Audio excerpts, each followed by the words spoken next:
This next email is actually 2 emails, but since they have such similar questions, we're going to read them together.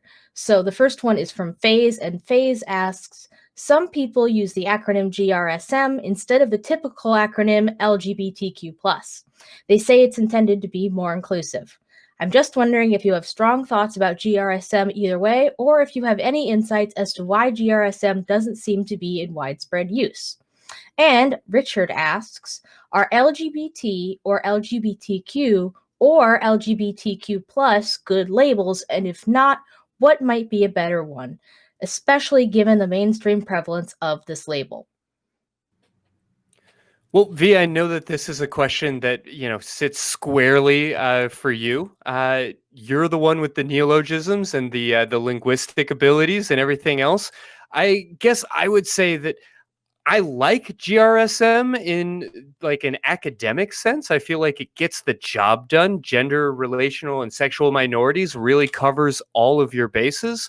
What I also know is that I have never been to a pride parade where anybody actually used it outside of like some really stiff square booth. I just don't know that folks in the community use that term, and perhaps they should. Perhaps we can normalize that, and I'm on board with that.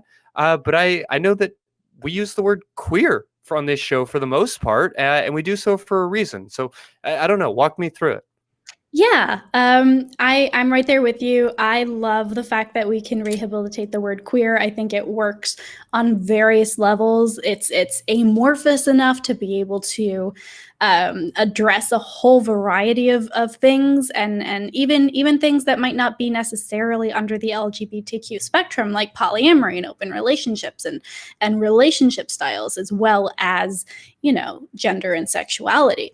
So I really like that term because it's a bigger umbrella, and I'm all about bigger umbrellas. But I think you hit the nail on the head there with the sterility almost of GRSM. I think it works really well if you're talking about it from a socio-political angle, right? Gender, romantic, sexual minorities. Yeah, that's a group of people who we should be listening to, who might have lobbying power, who might, vote. And so we want to pay attention to them as a group, and make sure that they're protected, and make sure that they have legislation that backs all that up and all of this. But nobody walks around going, yeah, I've got pride, I'm a minority. Like, that's not where we find that pride, that glow, that desire to be with other people in that community, right? It's not necessarily something that we hold as our identities. When I think of myself, I don't think, oh, I am probably 0.02% of the population, and that's what I feel is special about myself. I feel special because I'm me, and the fact that I am a minority doesn't really factor into it unless I'm in a position where I'm uncomfortable, right? Or where I feel like I need to fight for a voice, or the right to be heard, or to experience the same freedoms that the majority does. So I think that in a way it's very useful, and I think we should continue to use it in that context. But I don't see it as a one-to-one comparison to the LGBTQ plus label. Now, the LGBTQ plus label has its own issues, right? That plus is doing a whole lot of legwork, and kind of pushing a whole bunch of those gender identities and sexualities to the side to randomly highlight, the first 4 or 5 letters there. So there is that issue as well. So we try and use it to be inclusive and to be, I know a lot of people don't necessarily like the word queer, especially if they have negative connotations with it. So an alternative to queer is LGBTQ+. But again, a lot of people on the ace spectrum, or pansexual people, or non-binary people, or intersex people, like there are a whole groups of people who feel kind of dissed by that little plus sign, and rightly so. There's no reason we're highlighting some over others. So I think that we still have a lot of work to do in this area. I think that we don't need to pick one and go with it and use it in all cases. There doesn't need to be just one word, but if we had to pick one word, I personally would pick queer. Sure. And I'll say that in my professional writing, I'll usually say LGBTQ+. I'll occasionally say GRSM depending on what the context is or what I'm trying to express. But as just a human being having a conversation, queer is definitely my go-to word. And so I think a piece of this is going to be around sort of context and who you're talking to and how you're speaking, what maybe the formality of that moment is. But it's worth noting that our language kind of sucks, and that's all right. We can still use it. We can still work within it, even if it's not necessarily meeting all of our needs.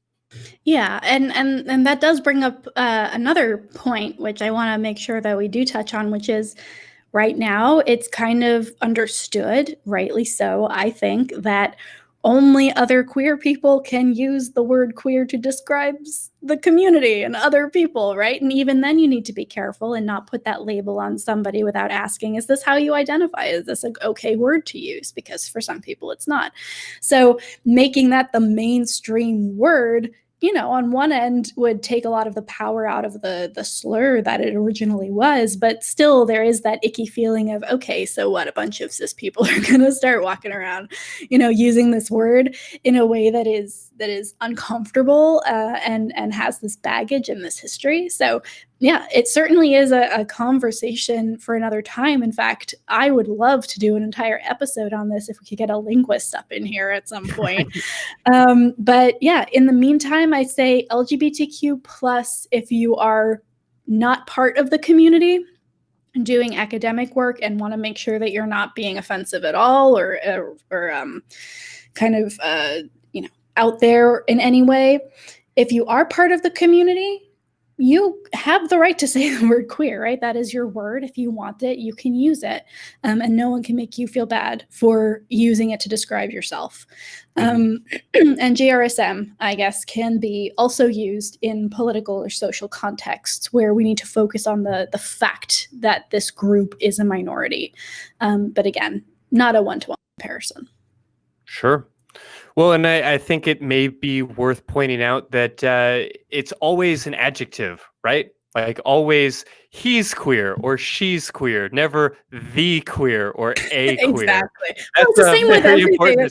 A gay or a trans. A gay. Just don't make it a noun and you'll be a little better. Yeah. Well, hopefully we did a decent enough job on sort of defining that term. That may be, if you boil it down, like the central goal of what we've been working to do here all year.